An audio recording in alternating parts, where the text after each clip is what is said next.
তো hi friends, আজ আমি যাচ্ছি বুলচন্দ্রপুর, পূর্ব বর্ধমান ডিস্ট্রিক্ট। তো ওখানে আজ বারোয়ারি পুজো আছে, তো সেই উপলক্ষে রোড শো প্লাস কম্পিটিশন। তো কী কী সেট আপ আছে আগে দেখে নিই, আর যারা যারা আসতে চাও তাদের বলে দিই। বুলচন্দ্রপুর হচ্ছে আরামবাগ এবং পূর্ব বর্ধমান ডিস্ট্রিক্টের রোডের মধ্যে পড়বে। বুলচন্দ্রপুর আরামবাগ টু পূর্ব বর্ধমান ডিস্ট্রিক্টের রোডের মধ্যে। যারা যারা আসতে চাও তারা অবশ্যই চলে আসবে। রাত্রের দিকে রোড শো প্লাস কম্পিটিশন আছে।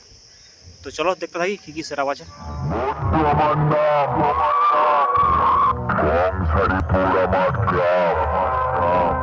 তোদের মতো শয়তানকে ফায়স্তা করতে ডট নাম্বার 1।